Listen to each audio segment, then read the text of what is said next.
কথা শুনবার পরে ওই মহিলা চোখের পানিগুলো সারিয়া কান্না শুরু করে দিল। আহারে, নিজে তো আলেমা হইতে পারলাম না, নিজের মা বাবা গরিব, এই জন্য মাদ্রাসার মধ্যে পড়াইতে পারে নাই। ওই মহিলা চোখের পানিগুলো সারিয়া কান্না শুরু করে দিল।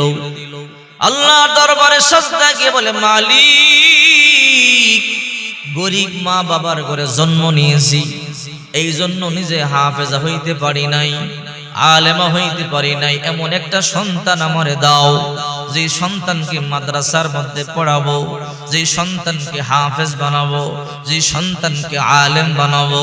ও আল্লাহ, বয়ানের মধ্যে শুনেছি, আপনার হাবিব মুহাম্মদুর রাসূলুল্লাহর হাদিস শুনেছি, সন্তান হাফেজ হইলে ওই পিতামাতার মাথার মধ্যে হাসরের ময়দানে নূরের মুকুট পরায়া দিবা। আল্লাহ, আমি গরিব, আমাকে এমন একটা সন্তান তুমি আমারে দাও, যে সন্তান তার মাদ্রাসার মধ্যে পড়াইয়া হাফেজ বানাবো, আলেম বানাবো।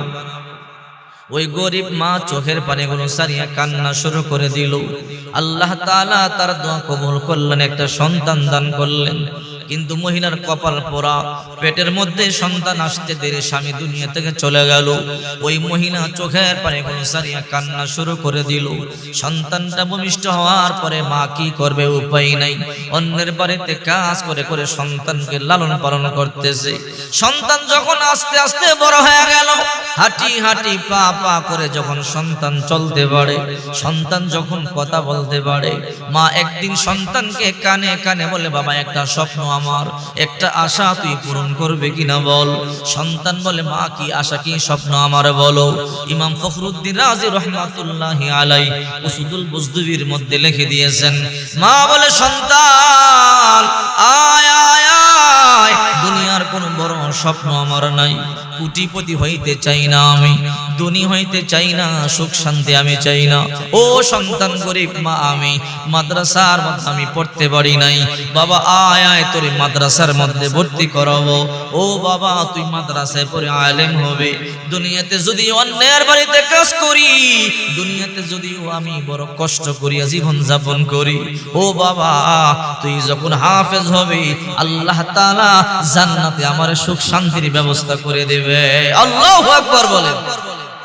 এই জন্য প্রত্যেকটা পিতা মাতার ইচ্ছা হওয়া উচিত, একটা সন্তানকে হাফেজ বানাবো, একটা সন্তানকে আলেম বানাবো। কারণ মা বাবা যা চায় সন্তান কিন্তু ছোট্টবেলা তাই হয়। কথা বলেন ঠিক কি না? ডাক্তার চিন্তা করে সন্তানকে ডাক্তার বানাবো, ছোট্টকালে ডাক্তারি প্রশিক্ষণ দেওয়া শুরু করে দেয়। মাস্টার চিন্তা করে সন্তানকে মাস্টার বানাবো, ছোট্টকালে সন্তানকে মাস্টার হওয়ার তালিম দিতে থাকে। এই জন্য যেই মা বাবা ছোট্টকালে সন্তানকে কোরআনের তালিম দিবে, ওই সন্তানটা কোরআন পড়ানো বলা হবে। যেই মা বাবা ছোট্টকালে সন্তানকে নামাজের তালিম দিবে, ওই সন্তানটা নামাজি হবে। এই জন্য যেই মা যত বেশি পর্দায় চলবে, তার সন্তানটা তত বেশি নেককার হবে। যেই মা যত বেশি বেপরদায় চলবে, তার সন্তানটা তত বেশি খারাপ হবে। ঠিক কিনা জোরে বলেন। এই জন্য বলি, মা সাবধান, বেপরদায় চলবেন না। আপনার 5 ইঞ্চি পেটটার বড় দাম রে মা। এই পেটের দিকে যতগুলো বদমাশ নজর দিবে, সুর বাটপার নজর দিবে, ততগুলো খারাপ অভ্যাস, ততটা তাসির আপনার সন্তানের উপরে পড়বে। আর আপনার এই পেটটা সতীত্বকে যত সুন্দর করে হেফাজত করবেন, আল্লাহ তাআলা আপনার সন্তানকে তত বেশি নিরাপত্তা দান করবে। ঠিক কিনা বলে? সন্তানকে মাদ্রাসায় পড়াবে। সন্তান বলে, মা, মাদ্রাসায় পড়াও, কোনো সমস্যা নাই। মা বলে, আল্লাহ, নিজে হাফেজা হইতে পারি নাই, নিজে আলেমা হইতে পারি নাই, আল্লাহ সন্তান দাও, একটা নেককার সন্তান, সন্তানকে মাদ্রাসার মধ্যে পড়াবো। ইমাম ফখরুদ্দিন রাজি রহমাতুল্লাহি আলাইহি উসুদুল বুজদুবির মধ্যে লিখেছেন, সন্তান যখন কথা বলতে শিখেছে, চলতে শিখেছে, মা সন্তানকে মাদ্রাসার মধ্যে ভর্তি করাইয়া দিয়া কানে কানে বলে, সন্তান আমার, দুনিয়ায় তোর আপন বলতে কিন্তু কেউ নাই, তোর বাবা নাই, আমি মা গরিব, মাদ্রাসার মধ্যে পড়বি। সন্তান বলে, মা তুমি টেনশন করবে না। আব্দুর রহিম ছোট্ট বালক আস্তে আস্তে পড়া শুরু করে দিল। অল্প কয়েক বছরের মধ্যে হাফেজ হয়ে গেছে। আল্লাহু আকবার বলে। হাফেজ হয়ে যাওয়ার পরে একদিন বাড়িতে গেছে, পাগড়ি পাইল। পাগড়ি পাইয়া বাড়িতে গিয়ে বলে, মা সুসংবাদ। বলে, কি সুসংবাদ? ও মা, তোমার আশা স্বপ্ন ছিল মাদ্রাসায় পড়াইয়া হাফেজ বানাইবা, আলেম বানাইবা। ও মা, আমি মাদ্রাসায় পড়ে হাফেজ হয়ে গেলাম। মায় বড় খুশি হয়ে গেল। এইবার মায় বড় খুশি, আনন্দ সন্তানকে বুকে জড়াইয়া কপালে চুমা খায়, ঠোঁটের মধ্যে চুমা খায়, চোখের মধ্যে চুমা খায়। হঠাৎ করে সন্তান তাকাইয়া দেখে টপ টপ করে মায়ের চোখের পানিগুলো পড়তেছে। সন্তান বলে, মা একটা কথা আমারে বলবা কি? বলে, কি কথা? ও মা, তুমি কি খুশি হও না আমি যে হাফেজ হয়েছি? হ্যাঁ খুশি হয়েছি। ও মা, তাহলে কেন কান্না করো? তোমার চোখের মধ্যে কেন পানি? মায় কই, তুই এগুলা বুঝবি না। সন্তান কই, মা সত্য করে বলো, কারণটা কি আমারে বলো। এইবার মায় কই, ও আমার সন্তান আব্দুর রহিম, সত্য কথা গোপন করে কোনো লাভ নাই। আজকে সত্য কথা তোরে আমি বলিয়া দিব। বলে, কি সত্য কথা? রে বাবা, আমার এমন একটা রোগ হয়েছে রে বাবা, আমার কলিজার মধ্যে এমন ব্যথা, মনে হয় আমি আর বেশি দিন দুনিয়ার মধ্যে থাকবো না। রে আব্দুর রহিম, বড় আশা বড় স্বপ্ন ছিল মাদ্রাসার মধ্যে পড়াইয়া তোরে হাফেজ বানাবো, তোরে আলেম বানাবো। কারণ পয়গম্বর হাদিস শুনেছি, যে সন্তান হাফেজ হবে তার মা বাবার মাথার মধ্যে হাসরের ময়দানে আল্লাহ তাআলা নূরের মুকুট পরায়া দেবে। রে সন্তান আমার, হাফেজ হয়েছো, বড় খুশি হয়েছি, কিন্তু মনে হয় বেশি দিন বাঁচবো না। আমার কলিজার মধ্যে ব্যথা, আমার ক্যান্সার হয়েছে। রে সন্তান আমার, আমার একটা কথা রাখবি কিনা বল। বলে, কি কথা? এই দুনিয়াতে আমি ধন সম্পদ চাই নাই, এই দুনিয়ার মধ্যে আমি ক্ষমতা চাই নাই, এই দুনিয়ার মধ্যে সুখ শান্তি চাই নাই। ও বাবা, আমি যদি মরিয়া যাই আমার দুইটা চাওয়া তুই পূরণ করবে কিনা বল। এইবার ছোট্ট সন্তান বলে, মা কি স্বপ্ন তোমার বলো। বলে, এক নম্বর স্বপ্ন হলো, রে বাবা ধর এই টাকাগুলো ধর, অন্যের বাড়িতে জিয়ের কাজ করে করে এই টাকাগুলো আমি জমাইছি। রে সন্তান, এই টাকাগুলো ধর, এই দুনিয়ার মধ্যে তোর তো বাবা নাই, আমি মা যদি মরিয়া যাই তোর তো গার্ডিয়ান নাই, তুই চেষ্টা করবি আলেম হওয়ার জন্য। আর আলেম হইতে না পারলে এই টাকাগুলো দিয়ে সৎ ব্যবসা করবি, কিন্তু মিথ্যা কথা বলবি না, খারাপ পথে চলবি না। সন্তান বলে, মা ঠিক আছে, যাও, আলেম হওয়ার চেষ্টা করব। যেহেতু আলেম হইতে লম্বা সময়, আলেম হইতে না পারলে মিথ্যা কথা বলবো না, গুনাহের কাজ করব না, ওয়াদা দিলাম। এইবার মা বলে, সন্তান আরেকটা কথা রাখবি কিনা বল। বলে, কি কথা? রে সন্তান, আমি যদি মরিয়া যাই আমার জন্য দৈনিক এক পারা কোরআন তেলাওয়াত করে করে তুই আমার জন্য দোয়া করবি। আল্লাহু আকবার বলে। মায়ের দুনিয়ার তেমন চাওয়া নাই, চাওয়া হলো যদি আমি মরে যাই দৈনিক এক পারা কোরআন পড়ে পড়ে আমার জন্য দোয়া করবে। এই কথা বলবার পরে সন্তান বলে, মা তুমি টেনশন করবা না, ওয়াদা দিলাম তুমি মারা গেলে আমি আলেম হওয়ার চেষ্টা করব, আর আলেম হইতে না পারলে সৎ ব্যবসা করব, আর তোমার জন্য এক পারা কোরআন পড়ে পড়ে দোয়া করব। এই কথা বলার পরে মা দুনিয়া থেকে চলে যায়। সন্তান তার যেহেতু গার্ডিয়ান নাই, এইবার সন্তানটা আলেম হইতে পারলো না। এইবার বাজারে একটা দোকান দিয়ে ব্যবসা করে। ওই যে মা বলল সৎ ব্যবসা করবি, সৎ পথেই চলে, আর মা বলল প্রতিদিন এক পারা কোরআন পড়ে পড়ে দোয়া করবি। সন্তান দোকানটা খোলার আগেই প্রতিদিন মায়ের জন্য এক পারা কোরআন পড়ে পড়ে দোয়া করে নেয়। সুবহানাল্লাহ বলে। ওই জামানার একজন আল্লাহর ওলি, নাম তার মাতর বিন সুহাই রহমাতুল্লাহি আলাইহি। ইমাম ফখরুদ্দিন রাজি রহমাতুল্লাহ আলাইহি লেখেন, মাতর বিন সুহাই রহমাতুল্লাহ আলাইহি স্বপ্ন যুগে জান্নাতের বাজারে চলে গেল। কিতাবের মধ্যে আছে প্রতি জুমার দিন জান্নাতে একটা বাজার জমবে। আল্লাহ তাআলা জান্নাতবাসীকে বলবে, যাও জান্নাতের বাজারে যাও, যার মনে যা চায় তা ক্রয় করো, টাকা লাগবে না, পয়সা লাগবে না। হে মা বোনের কান খাড়া করে শোনো, দুনিয়ার মধ্যে তোমার বান্ধবী 5 ভরি ওজনের হার পরেছে, তোমার মনে আফসোস, আমার বান্ধবীর স্বামী সৌদি আরব থেকে 5 ভরি ওজনের হার দিছে, আমার স্বামী দিতে পারে নাই। ও মা, আফসোস করবা না, চোখের পানি সারিয়া কান্না করবা না। তুমি যখন জান্নাতে যাবে আল্লাহ তাআলা তোমাকে স্বর্ণের খনির মধ্যে নামায়া দেবে। রে আমার বান্দি, দুনিয়ার মধ্যে স্বর্ণ পড়তে পারো নাই, যত স্বর্ণ লাগবে আজকে তুমি নাও জুয়েলারি থেকে, একটা টাকাও আমি আল্লাহকে দেওয়া লাগবে না। আল্লাহু আকবার বলে। চিন্তা করে দেখছেন, এই জন্য বিশ্বনবী মুহাম্মদ রাসূলুল্লাহ সাল্লাল্লাহু আলাইহি ওয়াসাল্লাম বলেন, আদ-দুনিয়া খুলিকাত লাকুম ওয়া আনতুম খুলিকতুম লিল আখিরাত। আল্লাহ পাক রব্বুল আলামিন গোটা দুনিয়াটা যা দেখেন সবকিছু বানাইছে আমাদের জন্য, আর আমাদেরকে বানাইছে আল্লাহ তাআলার গোলামির জন্য। আল্লাহ বলেন তোমরা আমার গোলামি করো, গোটা দুনিয়া তোমাদের গোলামি করবে, গোটা দুনিয়া তোমাদের কল্যাণের জন্যই তো তৈরি করেছি। সুবহানাল্লাহ বলে। এবার মা সন্তানকে বলল, সন্তান এক পারা কোরআন পড়ে পড়ে দোয়া করবে, সন্তান এক পারা করে কোরআন পড়ে পড়ে দোয়া করে। ওই জমানার সবচেয়ে বড় আল্লাহর বলি মাতুর বিন সুফায় রহমাতুল্লাহি আলাই স্বপ্ন যুগে জান্নাতের বাজারে চলে গেল।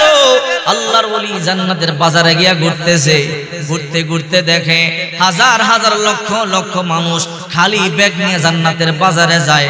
জান্নাতের বাজারে গিয়ে কি যেন টোকায়, অনেকে ব্যাগ ফুল করিয়া খুশি খুশি মনে ফিরে যাইতেছে। আবার কিছু পোড়া কপাল দেখা যায়, যেমন খালি ব্যাগ নিয়ে আসছিল, খালি ব্যাগ নিয়া চোখের পানি সারিয়া কান্না করিয়া করিয়া ফিরিয়া যায়। আল্লাহর ওলি কিছু বুঝতে পারলেন না, একটু সামনে গেলেন, একটু সামনে গিয়া দেখে একটা সিংহাসন দেখা যায়, স্বর্ণের সিংহাসন। এই সিংহাসনের মধ্যে একটা সুন্দরী যুবতী বসা, মাথার মধ্যে নূরের মুকুট দেখা যায়, কানের মধ্যে বড় বড় দুল দেখা যায়, হাতের মধ্যে বড় বড় ছুরি দেখা যায়। দাসী পাদিরা তার খেদমত করতেছে। আল্লাহর ওলি বলে, ও মা, একটা কথা তোমার জিজ্ঞাসা করতে পারি রে মা?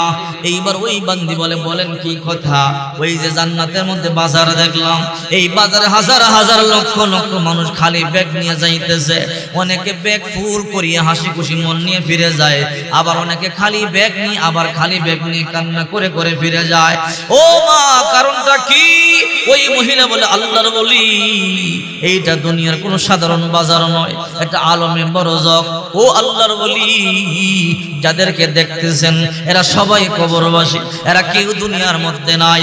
দুনিয়ার মধ্যে এদের সন্তানেরা যদি নেক আমল করে, কোরআন তেলাওয়াত করে, পিতা মাতার জন্য দান সদকা করে, যখন ওই সন্তানেরা আব্বা আম্মার জন্য দোয়া করে, এই বাজারটা হলো ব্যাংক। আব্বা আম্মার নাম এখানে জমা হয়ে যায়। যারা দেখতেছেন ব্যাগ ফুল করিয়া করিয়া হাসি খুশি মনে মনে ফিরে যাইতেছে, এদের সন্তান কোরআন তেলাওয়াত করেছে, এদের সন্তান দোয়া করেছে, এদের সন্তান পিতা মাতার জন্য কান্না করেছে, দান সদকা করেছে, এই নেক জমা হয়েছে, পিতা মাতা নিয়ে যাইতেছে ব্যাগ ফুল করিয়া। আর যাদের সন্তানেরা দুনিয়ায় কোরআন তেলাওয়াত করে না, জিকির আজকারও করে না, দান সদকাও করে না, ওই পিতা মাতারা খালি ব্যাগ নিয়ে আসছে, খালি ব্যাগ নিয়ে ফিরে যাইতেছে। আল্লাহর বলি বলে, মা, এইবার বুঝতে পারলাম। ও মা, তোমার মাথার মধ্যে নূরের মুকুটটা কেন পরাইয়া দিল? তোমার হাতের মধ্যে বড় বড় দামি দামি ছুরি, গলার মধ্যে হার, দামি শাড়ি, স্বর্ণের সিংহাসন দেখা যায়। সবাই তোমাকে দেখি আফসোস করতেছে। ও মা, কি এমন নেক আমল তুমি করছো যার কারণে আল্লাহ তাআলা তোমাকে জান্নাতের মধ্যে রানী বানায়া রাখছে? আমাকে বলো, কি এমন নেক আমল জীবনে করেছো যার কারণে আল্লাহ তোমাকে এত সুন্দরী যুবতী বানাইয়া জান্নাতের রানী বানায়া রাখছে? মহিলা এবার বলে, আল্লাহর বলি তাহলে শোনেন, দুনিয়ার মধ্যে আমি বড় গরিব ছিলাম, সন্তান জন্মের আগে স্বামী মারা যায়, আল্লাহর কাছে দোয়া করেছি, আল্লাহ সন্তানটারে হাফেজ বানাবো। সন্তানটারে হাফেজ বানাই ইন্তেকাল করলাম। ইন্তেকালের সময় সন্তানকে বললাম, সন্তান আমার একটা ওয়াদা রাখবে কিনা বল। আমার সন্তান বলল, মা কি ওয়াদা? ও সন্তান, দৈনিক একবার কোরআন পড়ে পড়ে দোয়া করবে। আল্লাহর বলি, আমার কলিজার টুকরা সন্তানটা বাজারে ব্যবসা করে আর আমার জন্য একবার কোরআন তেলাওয়াত করে করে দোয়া করে। আল্লাহর বলি, এই কোরআন তেলাওয়াতের বরকতে আল্লাহ তাআলা আমি গরিব মাকে জান্নাতে রানী বানায় রাখছে। আল্লাহর বলি এবার বলে, মা সন্তানটার নাম কি? বলে, আমার সন্তানটার নাম আব্দুর রহিম। কোন বাজারে দোকানদারি করে? বলে, অমুক বাজারে দোকানদারি করে। আল্লাহর ওলির ঘুম ভেঙে গেল। সকালবেলা হাঁটি হাঁটি পা পা করে ওই বাজারে গেল, গিয়া দেখে শাটার বন্ধ, ভিতরে কোরআন তেলাওয়াতের আওয়াজ শোনা যায়। সুবহানাল্লাহ। আল্লাহর ওলি বলে, ইফতাহ বাব ইয়া আব্দুর রহিম, হে আব্দুর রহিম শাটার খোলো, দরজা খোলো। আব্দুর রহিম বলে, মান আনতা, কে আপনি? আমি আপনাকে চিনতে পারলাম না, আপনি আমার নাম কেমনে জানলেন? রে আব্দুর রহিম, তোমার নাম শুধু জানি তা না, তোমার মাকে আল্লাহ জান্নাতে রানী বানায় রাখছে, ওইটাও আমি জানি। কিভাবে জানেন? ও আব্দুর রহিম, তোমার মা ইন্তেকালের সময় তোমাকে বলে গিয়েছিল প্রতিদিন এক পারা কোরআন তেলাওয়াত করে করে দোয়া করবার জন্য। আব্দুর রহিম, গত রাতে জান্নাতের বাজারে গেলাম, তোমার মায়ের সাথে আমার সাক্ষাৎ হয়ে গেল। তোমার মাকে তোমার সম্পর্কে জিজ্ঞাসা করলাম, তোমার মা বলল আমার সন্তান দৈনিক এক পারা কোরআন তেলাওয়াত করে আমার জন্য দোয়া করে, আল্লাহ এই জন্য আমাকে জান্নাতে সুখ শান্তি দিয়ে ভরে দিয়েছে। রে আব্দুর রহিম, কোরআন তেলাওয়াত বন্ধ করবি না, তোর কোরআন তেলাওয়াতের বদৌলতে আল্লাহ তাআলা তোর মাকে জান্নাতের রানী বানায় রাখছে। এই জন্য খান আর না খান, সুখে থাকেন আর দুঃখে থাকেন, একটা ছেলে অথবা মেয়েকে মাদ্রাসায় পড়াইয়া হাফেজ আলেম অথবা হাফেজ আলেমা বানাবেন। দুনিয়াতে যদি বেশি টাকা পয়সার মালিক নাও হতে পারেন, কবর জগতে আপনার চাইতে সুখী আর কেউ হবে না। ঠিক কিনা জোরে বলেন। রাসূল করিম সাল্লাল্লাহু আলাইহি ওয়াসাল্লাম হাদিস শরীফের মধ্যে বলেন, ফাওয়াল্লাযী নাফসু মুহাম্মাদিন বিয়াদি, ফাওয়াল্লাযী নাফসু মুহাম্মাদিন বিয়াদি, ফাওয়াল্লাযী নাফসু মুহাম্মাদিন বিয়াদি। এই হাদিসটা বলার সময় আল্লাহর হাবিব তিনবার কসম কাটছে। সুবহানাল্লাহ বলে। আচ্ছা বলেন তো, রাসূল যদি কোনো হাদিস বলে কসম খাওয়ার দরকার আছে? শুনলে আশ্চর্য হয়ে যাবেন। আল্লাহর হাবিব সাল্লাল্লাহু আলাইহি সাল্লাম কসম খাওয়ার পরে বললেন, মা মিন মুতাআল্লিমিন ইখতালিফু ইলা বাবিন আলিমিন ইল্লা কাতাবাল্লাহু লাহু বিকুল্লি খাদামিন ইবাদাতা সানা। যখন কোন ছাত্র ছাত্রী মাদ্রাসায় কোরআন পড়বার জন্য ভর্তি হয়, মাঝে মাঝে মাত্র আসা যাওয়া করে, তার দাম আল্লাহর দরবারে এত বেড়ে যায়, তার প্রতিটা কদমের বদৌলতে আল্লাহ তাআলা সাধারণ মানুষ এক বছর রোজা রাখলে আর নামাজ পড়লে যে সওয়াব দেয়, তার আমল নামায় প্রতিটা কদমের বদৌলতে এর চেয়ে বেশি সওয়াব দেয়। সুবহানাল্লাহ বলেন। এরপর আল্লাহর হাবিব বলেন, ওয়াবানা লাহু বিকুল্লি কদামিন মাদিনাতান ফিল জান্নাহ। তার প্রতিটা কদমের বদৌলতে আল্লাহ তাআলা জান্নাতের মধ্যে এক একটা সিটি বানায়া দেয়। একটা বিল্ডিং নয়, এক একটা সিটি। একটা সিটির মধ্যে একটা বিল্ডিং থাকে না, হাজার হাজার লক্ষাধিক বিল্ডিং থাকে। ঠিক কিনা জোরে বলেন। এই জন্য রাসূল করিম সাল্লাল্লাহু আলাইহি ওয়াসাল্লাম বলেন, যখন কোন কোরআন পড়বার জন্য বাচ্চারা মাদ্রাসায় ভর্তি হয়, তার প্রতিটা কদমের বদৌলতে আল্লাহ জান্নাতে এক একটা করে সিটি বানায় দেয়। সুবহানাল্লাহ বলেন। রাসূল করিম সাল্লাল্লাহু আলাইহি ওয়াসাল্লাম বলেন, ইন্নাল মালাইকাতা লা তাদউ আজনিহাতাহা রিদান লিতালিবিল ইলমি। তলিবুল ইলমের মনোতুষ্টির জন্য আল্লাহ তাআলা, আল্লাহর ফেরেশতারা এদের পায়ের নিচে নূরের ভর বিছায় দেয়। এরপরে রাসূল বলেন, ইন্নাল আলিমা লা ইস্তাগফির লাহু মান ফিস সামাওয়াতি ওয়াল আরদ ওয়াল হিতানু ফি জাওফিল মা। যখন আলেম হয়ে যায়, আলেমের জন্য আকাশে যত ফেরেশতা আছে, পৃথিবীতে যত মাখলুকাত আছে, গর্তের পিপিলিকা থেকে শুরু করে নদীর মাছ পর্যন্ত বলে, আল্লাহ আলেমকে মাফ করে দাও। সুবহানাল্লাহ।